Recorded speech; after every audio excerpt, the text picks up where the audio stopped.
Justice PC Ghosh నివేదికను high court తప్పు పట్టిందని BRS నేతలు తప్పుడు ప్రచారం చేస్తున్నారన్నారు ప్రభుత్వ విప్ ఆది శ్రీనివాస్. తాత్కాలికంగా చర్యలు తీసుకోవద్దని మాత్రమే చెప్పిందన్నారు. హైకోర్టు తీర్పుతో సీబీఐ విచారణ ఆగదన్నారు. జగిత్యాల జిల్లా కోరుట్ల జీఎస్ గార్డెన్లో సీఎం రిలీఫ్ ఫండ్ చెక్కులను లబ్ధిదారులకు అందజేశారు. కోరుట్లలో 6 కోట్లకు పైగా సీఎం రిలీఫ్ ఫండ్ చెక్కులను పంపిణీ చేశామన్నారు జువ్వాడి నరసింగరావు. ఇక కాంగ్రెస్ సర్కారులో రేషన్ కార్డులు, సన్నబియ్యం ఇస్తున్నామని చెప్పారు జువ్వాడి నరసింగరావు.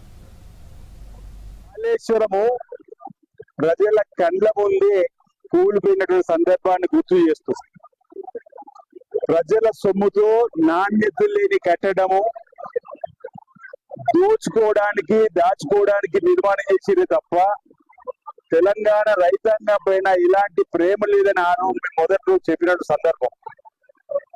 బీఆర్ఎస్ హయాంలోనే నిర్మాణం అయింది. బీఆర్ఎస్ హయాంలోనే కుంగిపోయింది, కూలిపోయింది.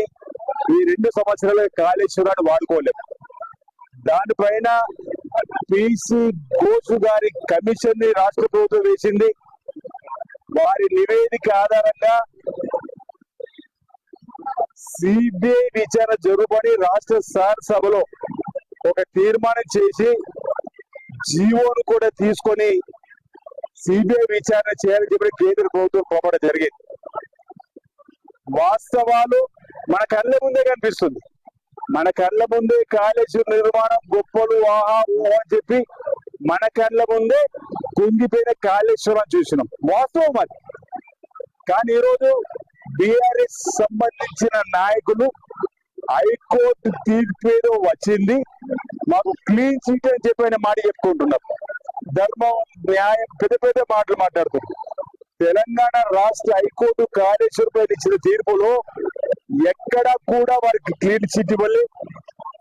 పీసీ ఘోష్ కమిషన్ కు సంబంధించినటువంటి దాంట్లో తప్పని చెప్పలే. ఈ రోజు ఈ తీర్పు వల్ల సిబిఐ విచారణకు ఎలాంటి ఆటంకం జరగదు. జరిగిన పొరపాటు పైన ఈ రాష్ట్ర ప్రభుత్వం ఇచ్చినటువంటి దాని ప్రకారం సిబిఐ విచారణ జరుగుతుందని భావిస్తున్నాం.